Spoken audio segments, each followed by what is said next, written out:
estado viendo las profecías de Daniel. Estas profecías no tendrían ningún interés realmente si es que no pudiéramos ver su aplicación en el Nuevo Testamento, en la persona del Señor Jesús. Me he propuesto hacer una demostración bíblica que cada anuncio de Daniel capítulo 9, versículo 24, se cumple en la persona de Jesús según la demostración que hace el apóstol Juan.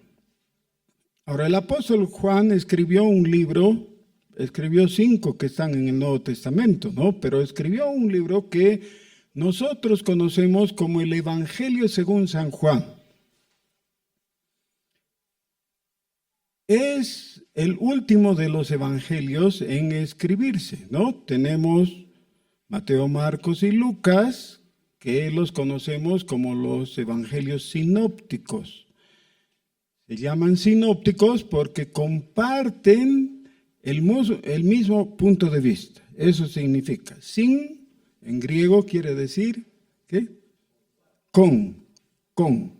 Justo al revés que en español, ¿no?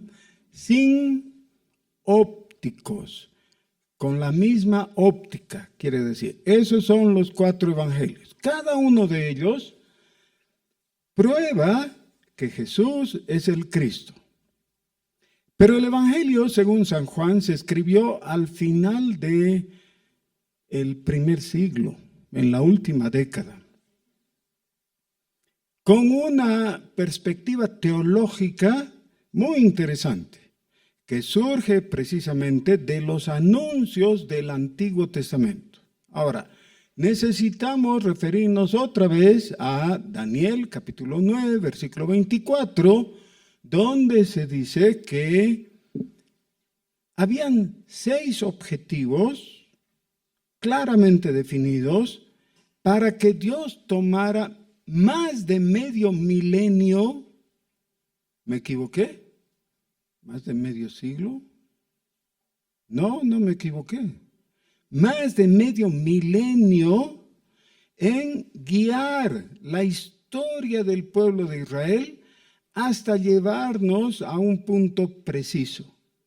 El punto en que ellos no sabían, pero Dios mismo se iba a hacer carne e iba a habitar entre nosotros para que podamos nosotros, los seres humanos, mirar su gloria, ver al Dios eterno, pero que se había hecho humano. ¿Para qué? Justamente para poder ser visible. Porque dice el mismo capítulo 1 de Juan que a Dios nadie le vio jamás, porque es invisible. Pero Él se hizo visible en Jesús. Ahora, no se hizo en una forma aparatosa, ¿no? Digamos algo así como un monstruo de 7 cabezas. No, se hizo un hombre. Un hombre que dentro de su cultura podía ser considerado como común. Miren cuán común era que para poder reconocerle, Judas tuvo que ir y darle un beso para que los otros sepan, él es, no otro, no lo confundan. Así que era un hombre como cualquier otro en su apariencia. Pero aquí viene el asunto. ¿Cómo ver a un hombre común y distinguirle como el Dios Santo que se ha hecho carne? ¿Cómo ver que Él no es en realidad un hombre cualquiera, otro hombre más? No. Y entonces vienen las características magníficas que le hacen totalmente diferente. No que su nariz haya sido más grande o que sus orejas terminaran en punta, nada de eso. En la apariencia de un hombre común estaba un humano lleno de gracia y de verdad. Ahora, cuando pensamos en un ser humano y pensamos si hay verdad en él, nos damos cuenta que no hay verdad, tal como lo expresa el profeta Jeremías. Engañoso es el corazón más que todas las cosas y perverso. Y cuando nos miramos a nosotros mismos en el espejo, encontramos que en la profundidad, en lo recóndito de nuestro corazón, hay cosas turbias y hay engaño. Y nos avergonzamos delante de nosotros mismos. ¿Saben desde cuándo nos avergonzamos? Desde Génesis 3. Génesis 2 termina con la afirmación, y no se avergonzaban. ¿Por qué no se avergonzaban? No había pecado. Pero desde Génesis 3, quisiéramos ser mejores. Pero encontramos que dentro de nuestro corazón hay cosas deleznables. No somos confiables.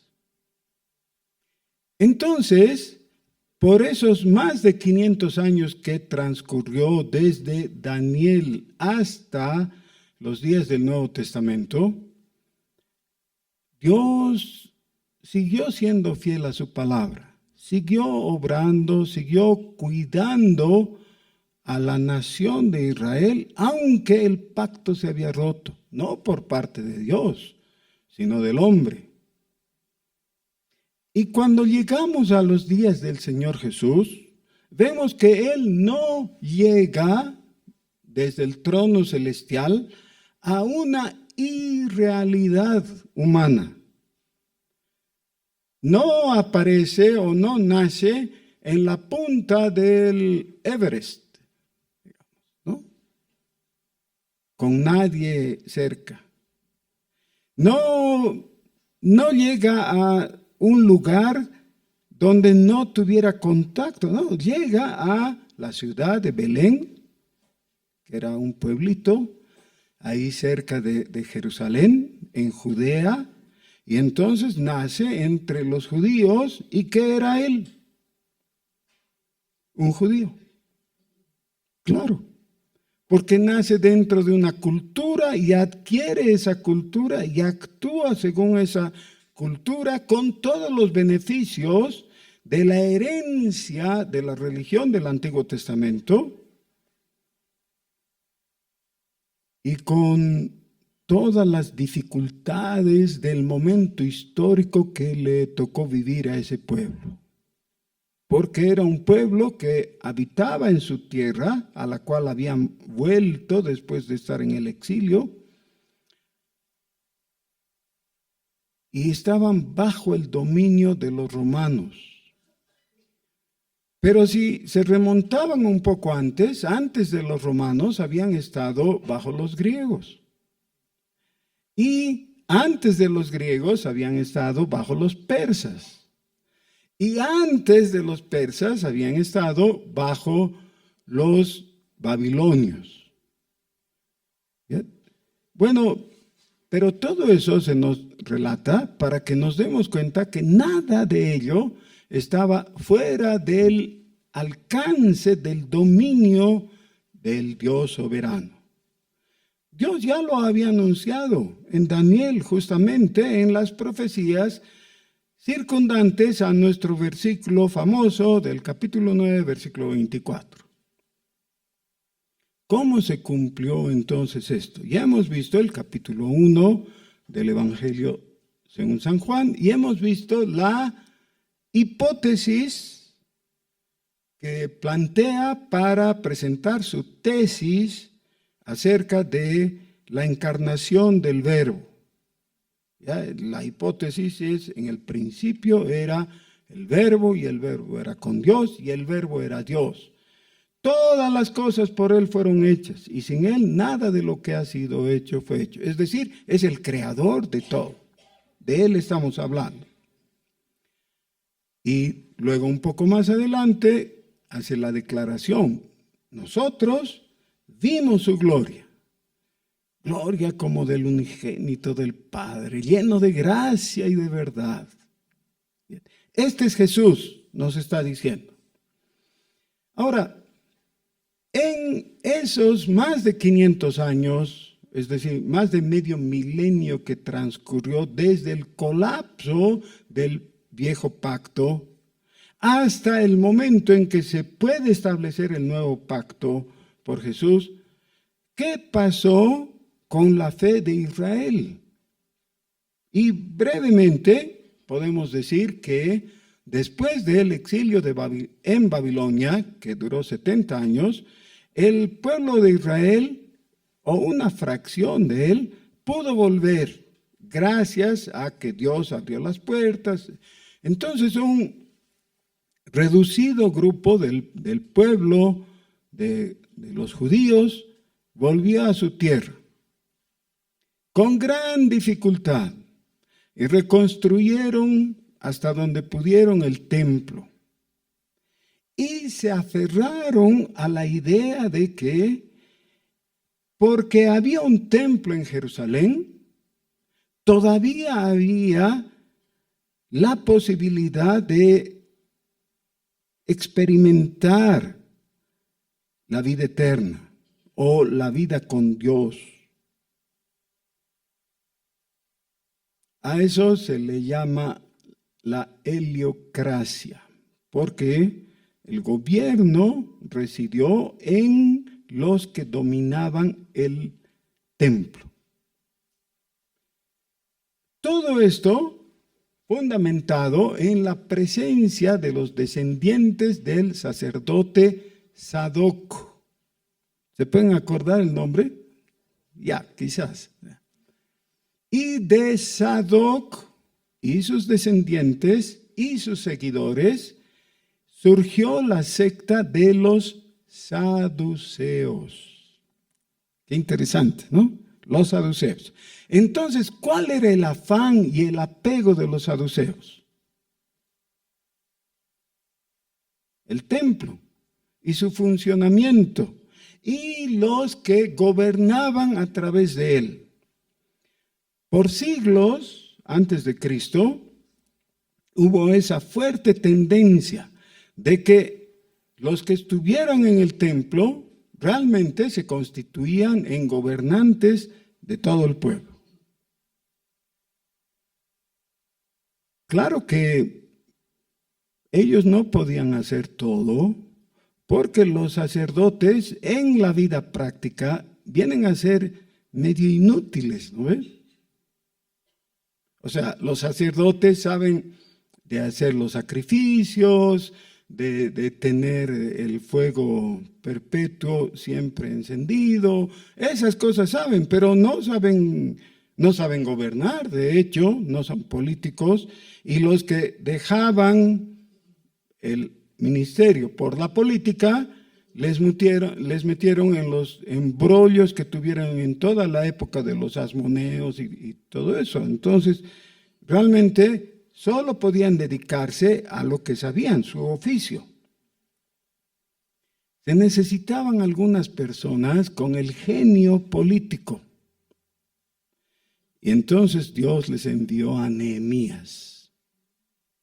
Nehemías es el gran estadista, el gobernante, el agitador, si quieren, capaz, que llevó a tener otra actitud, ¿no? De tener en una mano su lanza y en la otra su pato de construcción. O sea, ¿no? Hacían de albañiles, pero estaban con su lanza ahí al lado. Eso nos cuenta el libro. Tanto Esdras como Nehemías, ¿no? Nos cuentan toda esa época que fue así. Bueno, Dios tuvo una misericordia especial con el pueblo porque les regaló un líder llamado Esdras. Y todos ustedes saben, hay un libro en el Antiguo Testamento que lleva su nombre. Esdras fue guiado en un camino diferente al de Sadoc y los saduceos. Y complementario, pero diferente. Porque lo sobresaliente en Esdras es que reunió al pueblo y les dijo: ahora aguántense un rato, permanezcan de pie y vamos a leer la ley. Y comenzó a leer la ley que ellos habían perdido, la habían perdido en su corazón, la habían perdido en su memoria. Ya sabían que había una ley y sabían algunas cosas, pero no conocían la ley. Así que Esdras les dice: este es el asunto. Y a partir de Esdras y sus descendientes, hasta llegar a los días del Señor Jesús, surgió otra secta. Ya hemos visto los saduceos, ¿no? Descendientes de Sadoc. De Esdras y sus descendientes surgieron los fariseos. ¿Por qué? Los fariseos pensaron: si tenemos la ley y nos esforzamos por cumplirla, vamos a caminar con Dios.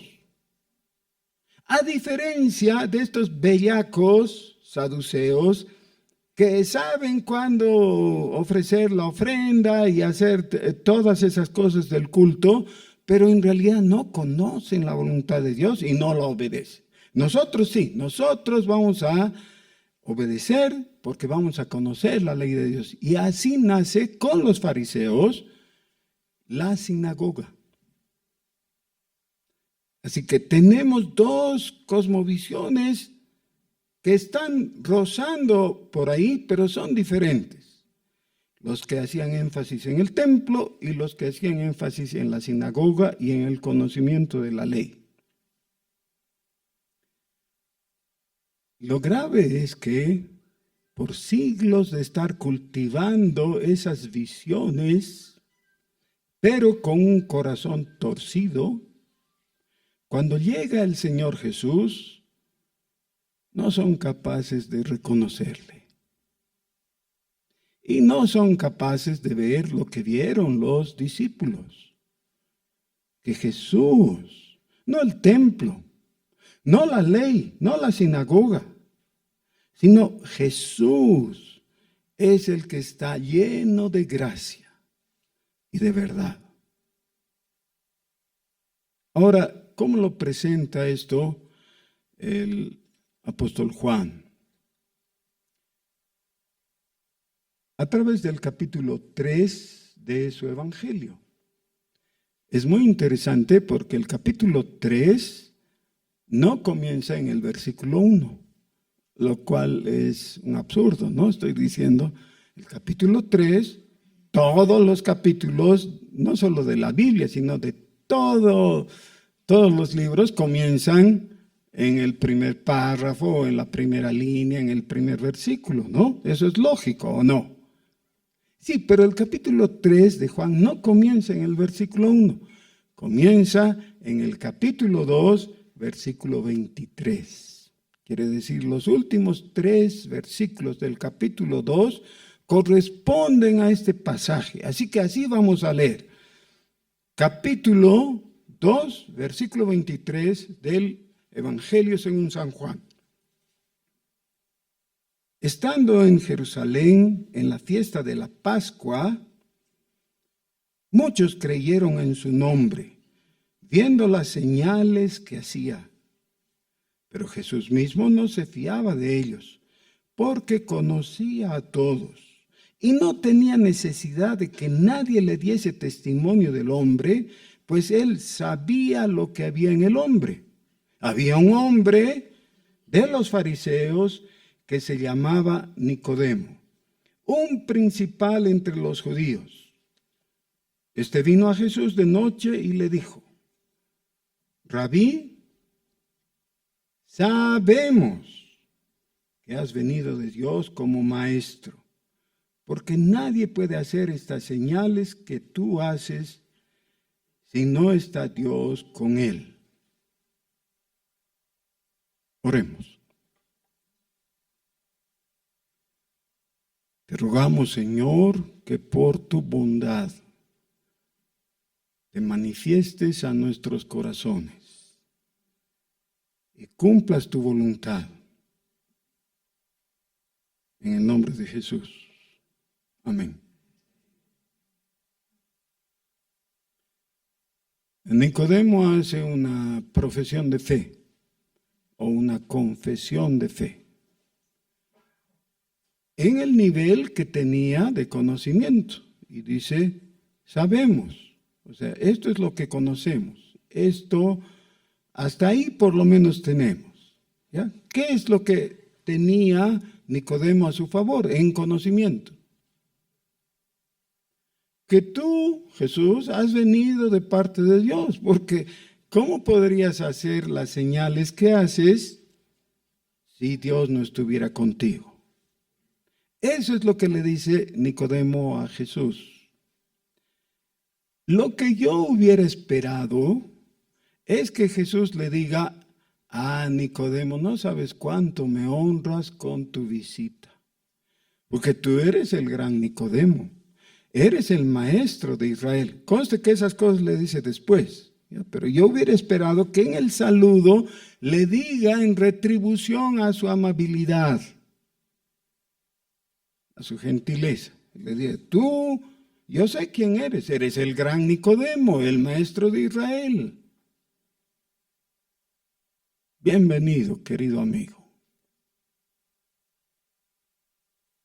Pero Jesús no le da una respuesta muy amable como esa que yo hubiera esperado.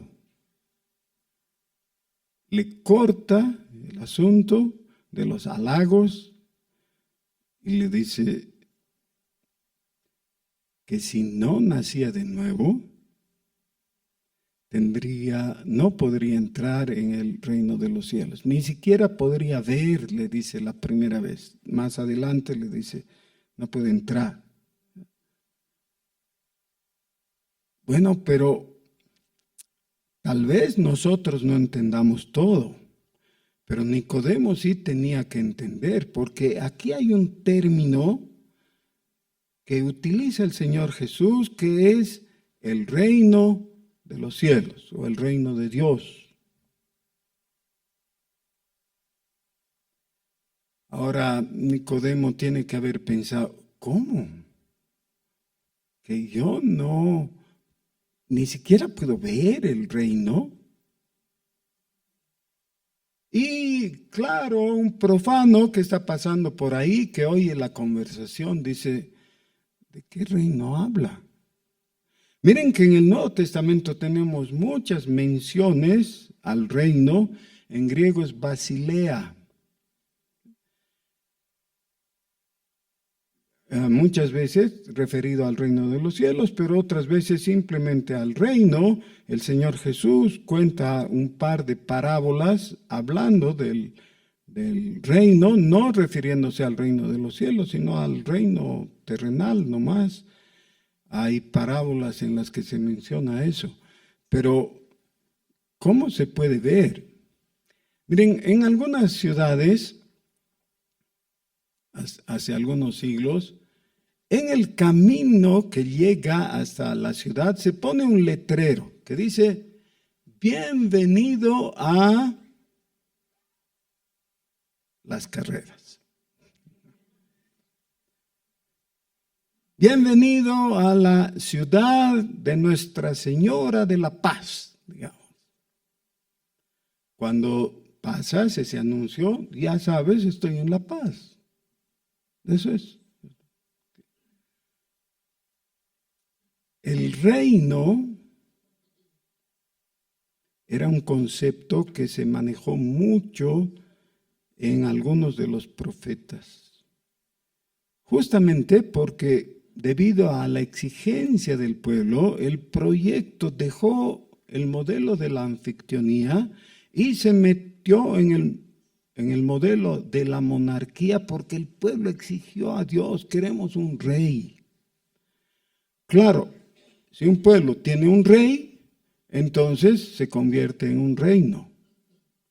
Pero cuando el pueblo le pide a Dios un rey, y por tanto ser un reino, le estaba rechazando a Dios. Samuel les dice eso. Ustedes no me han rechazado a mí, han rechazado a Dios. Dios es su rey. Sí, pero ¿qué era lo que les fallaba a ellos? ¿Por qué querían un rey natural, humano? No podían ver el reino, porque no podían ver al rey Dios, Jehová.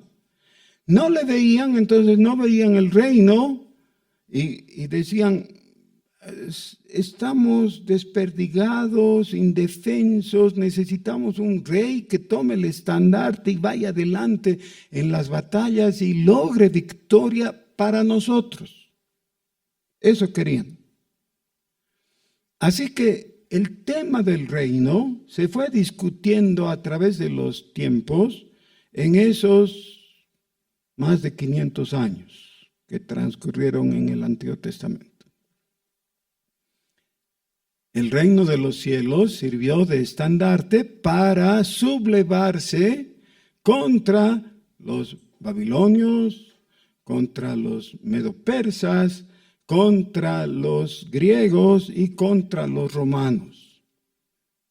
¿Cuántas veces?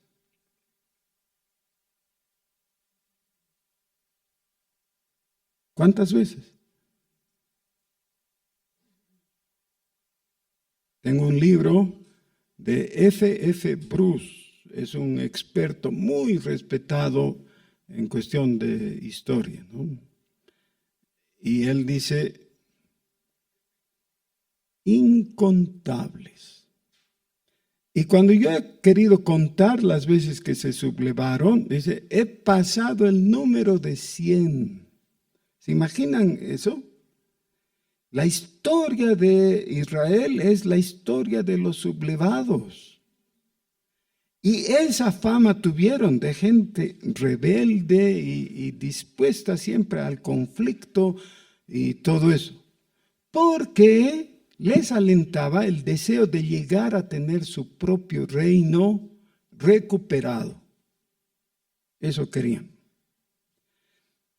Bueno, la semana pasada hemos visto la conversación del Señor Jesús con los saduceos, que son los que le salen al frente después que él había limpiado el templo. ¿Recuerdan? Había volcado las mesas de los cambistas, espantado a los animales que vendían ahí y les había dicho, ustedes han convertido la casa de oración en mercado.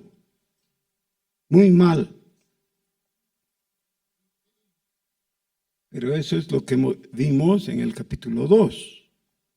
En el capítulo 3, que ha comenzado 3 versículos antes, en el capítulo 2, se nos cuenta de una oportunidad posterior, la oportunidad de la Pascua. Y en la Pascua, dice, estaban reunidas muchas personas viendo a Jesús, pero viendo las señales que hacía. Ahora, vamos a suponer, estamos conversando con una persona que va por el mismo camino que nosotros y le decimos, oiga señor, ¿usted dónde va? Y te dice, a Jerusalén. ¿Y por qué? Porque soy judío y en esta fecha los judíos celebran la Pascua. Yo estoy yendo a celebrar la Pascua. Ah, ya, qué bien. ¿Y por qué le veo tan entusiasmado? Sí, dice, porque además de todo, espero poder ver a ese tal Jesús. Ok. ¿Y por qué quiere verle? Porque he oído que hace muchas señales. Señales quiere decir milagros.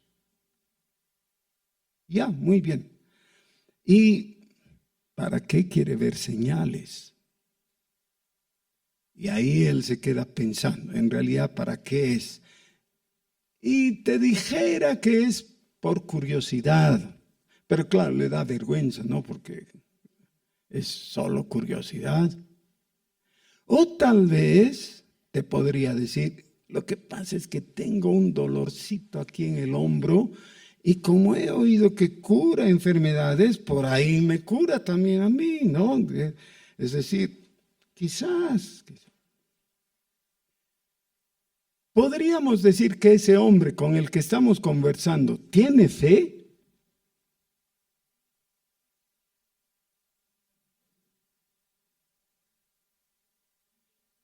Bueno, entonces es un riesgo decir que sí o decir que no. Y lo que quiero proponer esta mañana es que observemos tres características de la fe que pueden llevarnos al fracaso. Tres características de la fe que podrían llevarnos al fracaso. En los tres últimos versículos del capítulo 2 se nos habla de gente que fue a Jerusalén para ver las señales y beneficiarse con eso, si fuera. Y es muy posible que en la mayor parte de los casos corresponda a una característica de la fe que es que era incipiente. Ahora, algunas veces hacemos algunas cosas por didáctica, ¿ya? Para poder recordar la enseñanza. Entonces, tendrían la bondad de poner su dedo índice en la boca y morderse, no hasta hacerse daño, pero que sientan un poquito de dolor, ¿sí? ¿Podían? ¿Sí? Ok, ahora ya recuerdan, ¿no? Esta es la fe incipiente. ¿Ya? La fe incipiente. Quiere decir, alguito de fe tenían para ir y observar las señales de Jesús, quizás sacar una tajadita o quedar deslumbrados por lo que él hiciera. ¿Quién sabe? ¿Había fe? Sí, pero incipiente. ¿Por qué era incipiente? No llega a conclusiones y no llega a convicciones. Hay una palabra que siempre que la necesito se me escapa, se me va de la memoria. Es un adjetivo que es precario. Mi esposa me ha dicho que me puedo acordar si pienso en las caries, ¿no? Antes de las caries, precario. Ahora pueden poner el dedo mayor de su mano, de la misma mano del otro dedo, y morderla. ¿Cuál era la primera palabra? Incipiente. ¿Y la segunda? Precario. ¿Y qué es precario? ¿No? Entonces, si hay un leve desequilibrio, ¿qué va a pasar con la mesita? Se va a caer. ¿Cuál es su condición cuando la he acercado al borde y he dejado la patita al aire? ¿Cuál era su de precariedad? Y la precariedad es una de las características de la fe que está denunciando ahora el Señor Jesús. La tercera palabra nos exige el dedo anular. ¿Pueden tomar su dedo anular? Anular es por el anillo, ¿no? Sí. Y morder. Tercero. Ya recordamos, ¿no? Incipiente, precario y extemporáneo. Es la tercera palabrita. Extemporáneo. ¿Qué significa extemporáneo? Fuera de tiempo. Hay cosas que se pueden hacer, pero si están fuera de tiempo, no sirve, ¿no? Está mal.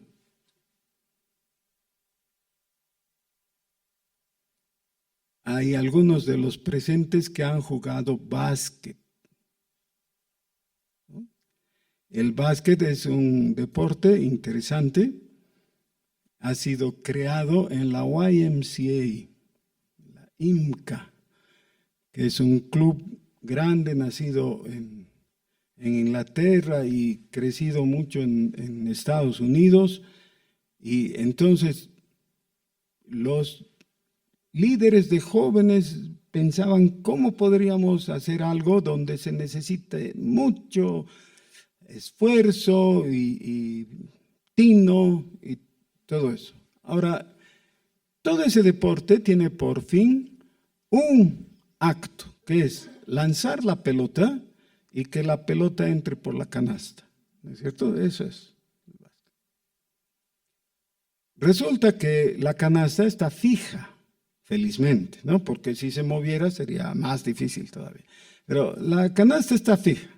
Pero el que se mueve es el jugador. Y ese movimiento en el que tiene que estar justamente es una de las dificultades para lograr un tiro, digamos, más fácil, ¿no? Claro, hay un momento en que el jugador está quieto, nadie lo puede molestar, nada, y ahí es un tiro libre, ¿no? Pero el juego en realidad se desenvuelve con gente en movimiento. Y cuando él está por lanzar, hay un jugador contrario que está tratando de evitar, ¿ya?, el asunto. Si un jugador logra escapar de sus contrarios, esquivarlos, para lanzar la pelota, tiene que ser en el momento adecuado.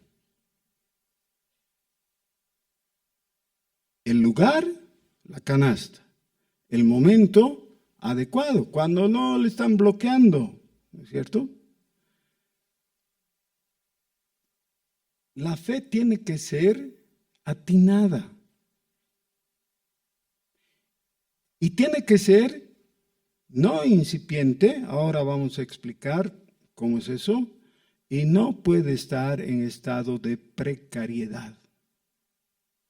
Ahora, felizmente tenemos en este personaje de nuestro capítulo 3, en Nicodemo, todo eso que se puede contemplar.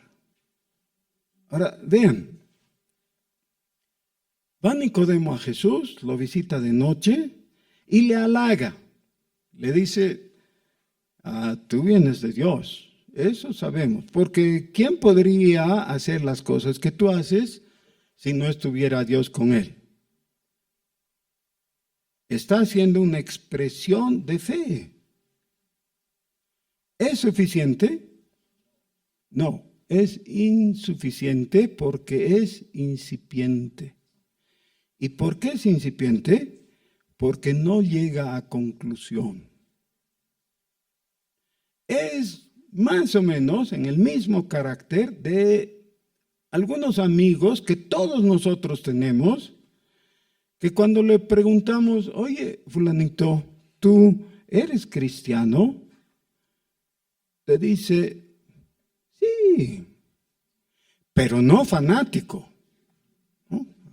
O sea, no me vengas a querer pedir cosas, a decir, porque no llego a ese punto.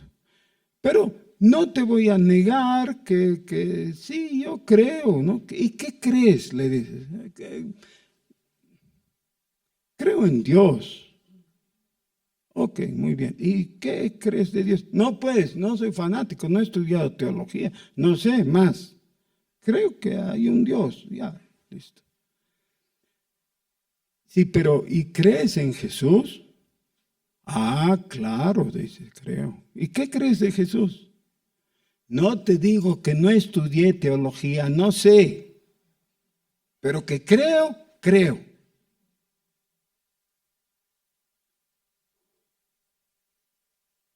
Tienes que llegar a conclusiones.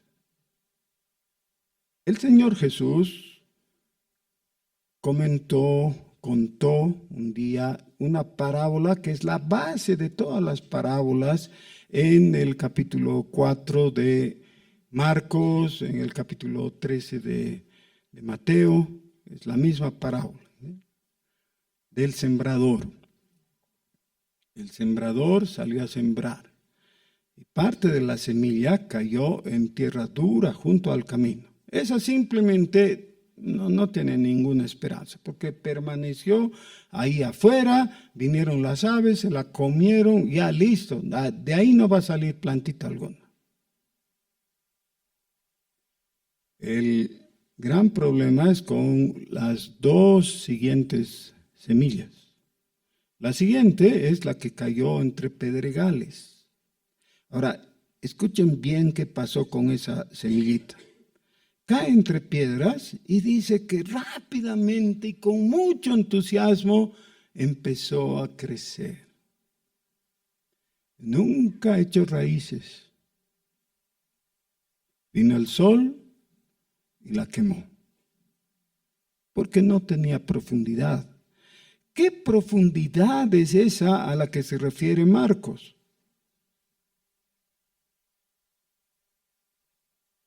Esta profundidad que no tuvieron tampoco los hombres de Jerusalén, que querían ver señales, pero no querían llegar a conclusiones. Y por eso el Señor Jesús mismo no se fiaba de ellos, porque Él conocía lo que había en sus corazones. Así que ellos, entre comillas, creyeron en Él. Dice eso, que creyeron en Él, pero Jesús no creyó en ellos. ¿Por qué? No eran confiables. Eran los que no podían dar respuesta si se les preguntaba, ¿y por qué? ¿De dónde? ¿Cómo? No, eso ya no sé. ¿Qué estudia el pastor? Para eso se le paga. Él que estudie. Yo necesito saber lo básico. Yo creo en Jesucristo, ya listo, con eso está bien. Sí, pero ¿y si no llegas a conclusiones? Tienes una fe incipiente. Yo creo que todos ustedes han leído alguna vez la historia de Nicodemo, que es la que estamos leyendo ahora. Va, quiere conversar con Jesús y Jesús le empieza a apretar las clavijas, ¿no? Es decir, poner las cosas en orden. ¿Cómo termina el pasaje? Nicodemo se arrodilla delante de Jesús, ¿sí? No. Tal como había venido furtivamente, se va. Viene de noche aprovechando las tinieblas, porque no se sentía bien de que lo vieran conversando con un predicador itinerante. Porque él era el gran Nicodemo, ¿no? Viene de noche y se va de noche. Vuelve a las tinieblas. Jesús claramente habla de la necesidad de permanecer en luz. Con los valientes hemos aprendido el sábado anterior, ¿no? ¿Se acuerdan? ¿Qué dice? ¿Dónde hay un valiente? En tanto que estáis en luz,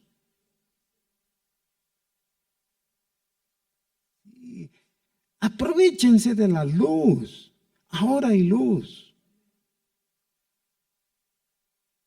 ¿Saben qué? Nosotros muchas veces tenemos que volver a nuestra casa por un camino muy oscuro en algunas de sus partes.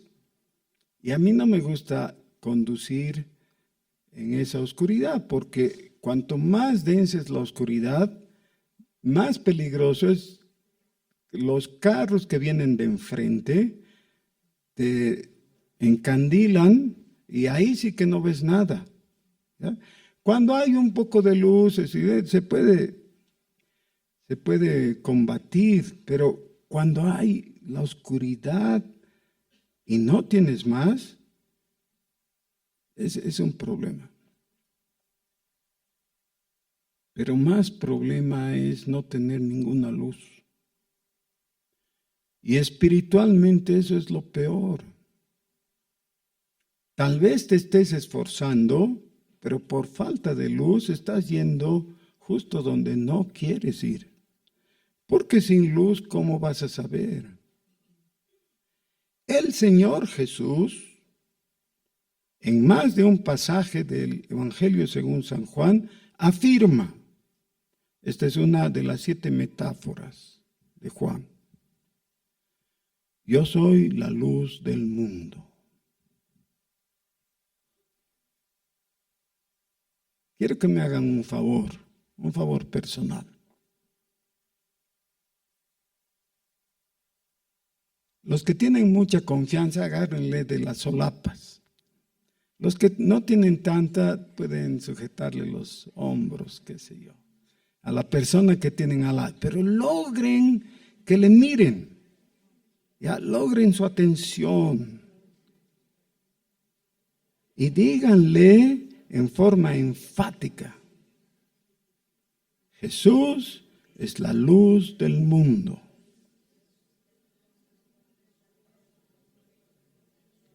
Jesús es la luz del mundo.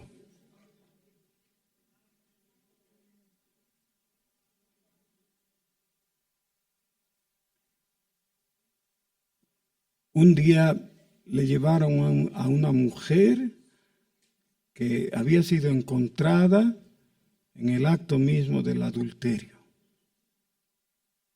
Le preguntan, Jesús, la ley dice que debemos apedrear hasta morir a tales mujeres. ¿Tú qué dices? ¿Qué debemos hacer?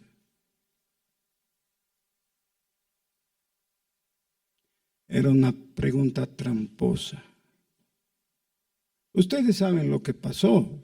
Jesús libró de la muerte a esa mujer y luego hace una afirmación. Les dice, yo soy la luz del mundo. O sea, lo que ustedes ven como una oscuridad absoluta y no pueden reconocer las cosas y no saben cuál es la voluntad de Dios y están perdidos en su ignorancia y confusión mental, solo necesitan luz. Necesitan luz para poder ver y entender. Necesitan a Jesús. Pero entonces, ¿cuándo una fe es precaria? Cuando la has dejado al punto que se muera. Alguien dirá, pero entonces ¿se pierde la fe? ¿Se muere la fe? ¿Sí? Se muere la fe. Que no es lo mismo que decir que se pierde la salvación. No estoy diciendo eso, estoy diciendo que la fe se pierde y saben que yo he sido evangélico desde niño. Desde antes de cumplir un año yo ya estaba en la iglesia evangélica y nunca he salido. Nunca he dejado de considerarme parte de la iglesia evangélica. Y doy muchas gracias a Dios por ello. Pero he conocido varios de mis compañeritos en la escuela dominical y después en los jóvenes y todo. Y alguna vez me encuentro con alguno de ellos. Y nos abrazamos y saludamos y todo eso. Y luego les pregunto, oye, ¿y estás andando en el camino del Señor? Y una cosa tan triste es ver gente que se agacha y con vergüenza dice, no. Después de niño me alejé, o cuando era joven empecé a beber, o me enredé sexualmente, o no sé, 100 cosas. Cada uno con su historia. Y muchos de ellos sabiendo que están en condenación. ¿Por qué? Porque creían que es posible mantener una fe precaria. Perdonen, no quiero insultarles, pero qué cosa tan estúpida. ¿Cómo querer mantener una fe precaria, sabiendo que en cualquier momento se va a caer, se va a derrumbar? Miren, el apóstol Pedro comienza su primera epístola y dice, hace una afirmación: nuestra fe es más preciosa que el oro. Pero como el oro tiene que ser probado por fuego. Así que hay un asunto de qué ocuparse con respecto a la fe. Y en su segunda epístola vuelve sobre el asunto. Dice, entonces, ¿saben qué tienen que hacer? Tienen que añadir a su fe virtud. Y va citando una serie de características positivas para la fe, pero es nuestra obligación cultivar la fe. Ahora, la fe es el producto de oír la palabra de Dios. Eso dice Romanos capítulo 10. La fe viene por el oír la palabra de Dios. Claro, tu fe se va a morir de inanición si no le provees el alimento lógico de la palabra de Dios. Va a ser una fe precaria. Yo he visto gente que con toda convicción se dice, yo creo, allá, qué bien. Y después de 6 meses, ya lo dicen en el sentido de la palabra boliviana, ¿no? El sentido boliviano de la palabra. Creo que sí. Y después tienen que reconocer que no hay su fe. A muchos de ustedes les ha pasado que necesitaban salir urgentemente y entonces se ponen a buscar el llavero del auto o la llave del auto. ¿Sí? ¿Les ha pasado? Ah, sí, muchos dicen, sí. ¿Dónde está mi llave? ¿No? Y preguntas, ¿y mi llave? Ah, no sabe. Y algunas personas, como yo, tenemos un lugar para nuestra llave. Aquí está mi llavero. ¿Cuándo está mi llavero? Los lunes, miércoles y viernes está ahí mi llavero. ¿Ustedes creen? No, no me serviría lunes, miércoles y viernes. Tiene que ser de domingo a domingo. Todo el tiempo. Cuando necesito mi llave, sé que mi llave está ahí. Eso es. Ahora, si pierdo mi llave, ¿es muy grave? No tanto. Porque tengo el duplicado. Cuando te venden un auto, te dan 2 llaves. Entonces, una llave la guardas en un lugar. Si perdiera esta llave, es el acabose. Tengo el duplicado. Pero lo que no puedes tener es el duplicado de Jesucristo. Tienes que saber que Él es el único, Él es el camino, no hay otro, no hay otra luz verdadera, no hay otra agua de vida. Es solo Jesús. Si no tienes a Jesús, estás frito. La fe tiene que ser atinada en el tiempo y por tanto no tiene que ser extemporánea.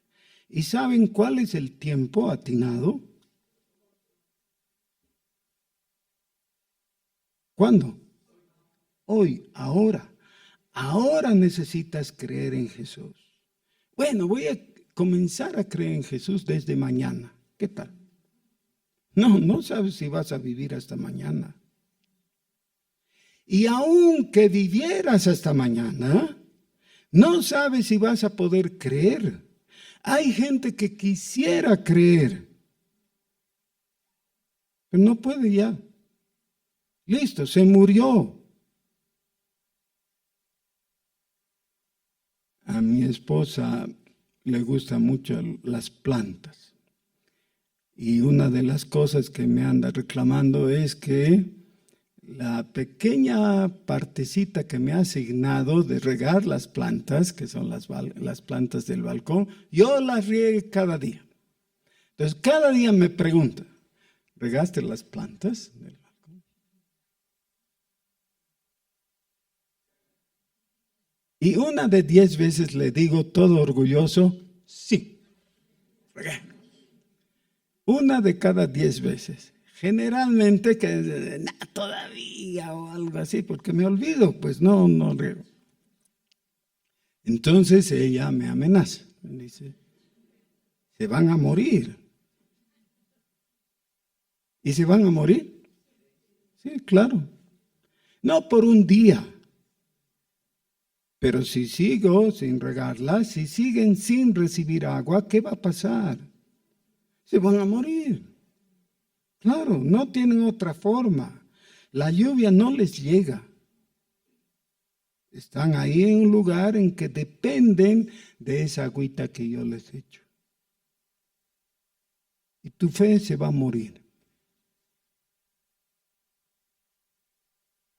si no haces algo.